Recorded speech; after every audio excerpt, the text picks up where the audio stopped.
अब हमने तो इसे बहुत बड़ी दुनिया समझा,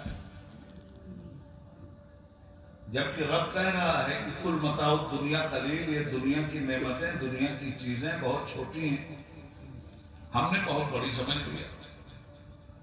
अब जब मौत के दरवाजे से मुंतकिल होकर बरज़ख में दाखिल हुए और जब वो कायनात सामने आई, तो फिर हमारा जहन यही बनेगा कि ओहो, हमने तो समझा था कि दुनिया वो थी, वो तो बिल्कुल माँ के पेट ही की तरह कैद खाना थी, थोड़ी सी बड़ी रही होगी दुनिया तो ये। क्या बात है, क्या बात है। तो जगह बदलते जा रहे हैं आप। इसी बात को शायर फितरत अल्लामा इकबाल ने यूं बयान किया, मर के टूटा है कहीं सिलसिला कैद हयात, फर्क इतना है कि जंजीर बदल जाती है। बेशक बेशक। दुनिया मुसलसल अब बदलते चले जा रहे हैं। जिंदगी मिली है, मौत के बस की बात है कि इंसान जैसी हकीकत की को छीन ले।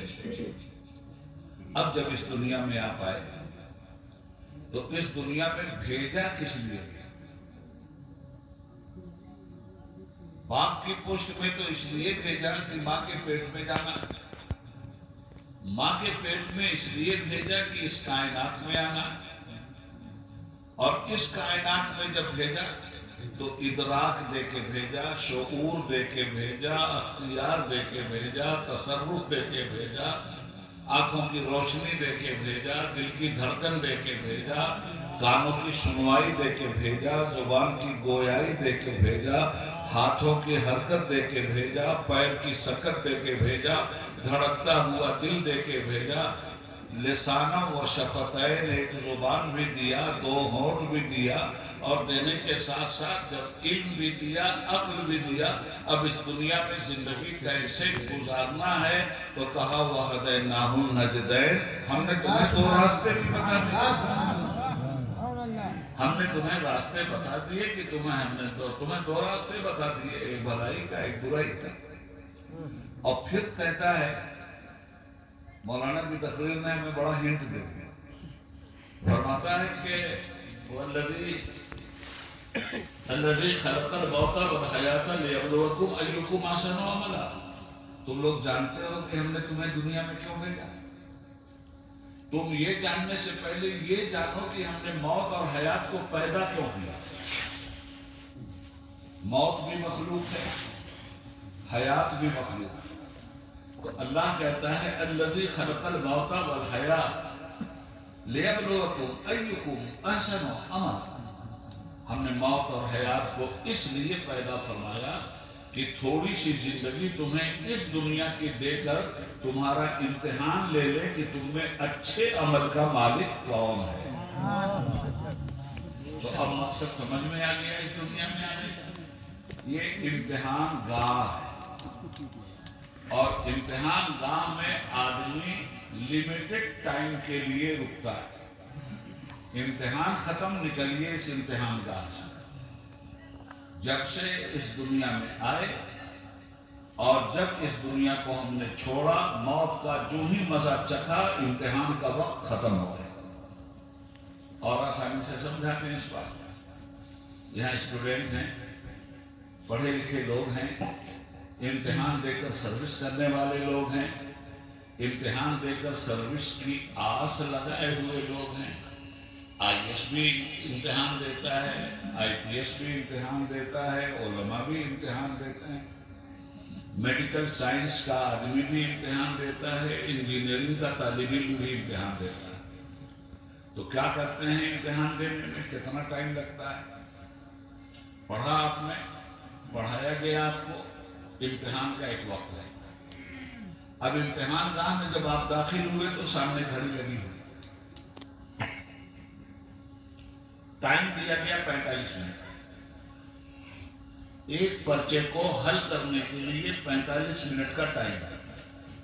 अब आप मुझे बताइए कि पास होने के लिए एक स्टूडेंट के लिए ये 45 मिनट कितना माना रखता है, कितना सेंसिटिव है ये 45 मिनट, और कितना गंभीरता के साथ एक स्टूडेंट को इस 45 मिनट का इस्तेमाल करना है।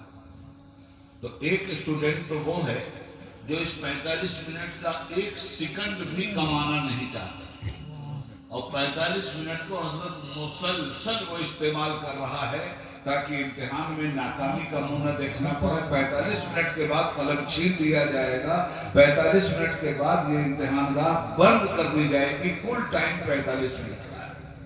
तो एक स्टूडेंट तो वो है जो एक लम्हा, यही उसकी जिंदगी है, यही उसका फ्यूचर है, यही उसका मुस्तकबिल है। यही 45 मिनट उसको अंधेरे के जहन्नम में भी डाल सकता है और यही 45 मिनट उसे उजालों की जन्नत भी अता कर सकता है। अब तारीफ पर है कि इस 45 मिनट का इस्तेमाल वो कैसे करता है। तो एक वो है जो इस 45 मिनट के एक एक सेकंड का इस्तेमाल कर रहा है अपना पर्चा हल करने के लिए, और दूसरा वो है जो कागज कलम लेकर के खेल रहा है। तो एग्जामिनर उससे कहेगा कि तुम अपना वक्त बर्बाद कर रहे हो, अपना मुस्तकबिल बर्बाद कर रहे हो।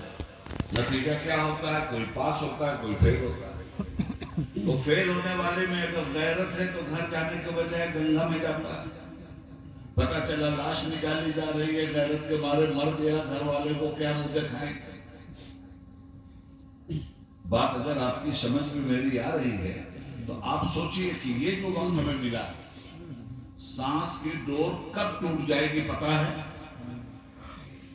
तो एक एक सांस जो मिली है, हम तो इम्तिहान में हैं और इम्तिहान में हैं तो हमें अच्छाई का पर्चा लिखना है या बुराई का, ईमानदारी का पर्चा लिखना है या बेईमानी का, जहालत का पर्चा लिखना है या इल्म का, घमंड का पर्चा लिखना है या इंकिसारी का,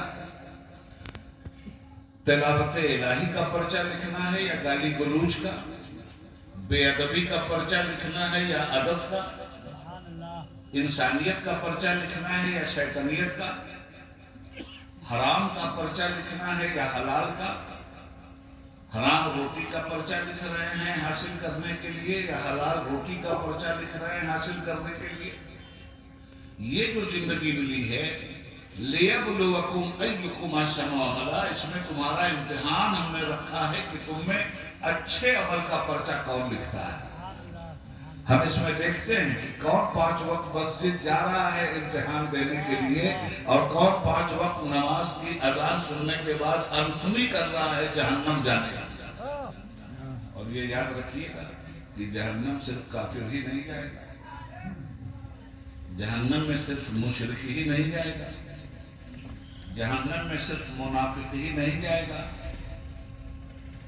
नारा लगाइए, जुलूस निकालिए, धूम धड़का कीजिए और नमाज एक वक्त की ना पढ़िए, न ये नारा जहन्नम से बचा पाएगा, न ये धूम धड़का न जहन्नम से बचा पाएगा, न ये जलसा जहन्नम से बचा पाएगा। खुदा की कसम अगर नमाज अदा नहीं किया तो ये सारी चीजें आपको बचा नहीं पाएंगी। मुसलमान को भी जहन्नम में जाना पड़ेगा अगर तारीके सलात जानबूझकर हो रहा है। इसको याद रखिए। जुबान ने कह भी दिया ला इला तो क्या हासिल, दिलो निगाह मुसलमान नहीं तो कुछ भी नहीं। यहाँ तो इम्तिहान में है भाई, और बताओ आपको बचने उचने वाला कोई नहीं, एक नहीं बचता। एक वाकया सुना दूं आपको। एक आदमी था, जंगल से गुजर रहा था, जा रहा था मंजिले हयात की तरफ, जा रहा था मंजिले मुराद की तरफ। जंगल से जा रहा था, बीच जंगल में पहुंचा जब तक एक दहाड़ सुनाई। किसकी? शेर। हिल गए, जानवर इधर उधर भागने लगे। ये भी डरा कि मालूम नहीं किधर से आएगा। इसने शेर को देख लिया और शेर ने इसको देख लिया। अब बताइए मौत और हयात में कितना फर्क है। ये भला शेर था भूखा, और जानवर की खसलत यह है कि जब भूख लगती है तभी वो अपने शिकार पे हमला करता है। पेट भरा हो तो अपने शिकार पे हमला नहीं करता। यहाँ 1000 मंदिर बना के भी पेट नहीं भरा है, मस्जिद पे हमला किया जा रहा है। अल्लाह के घर में इबादत हो रही है, जाकर के वहां तिकड़मबाजी की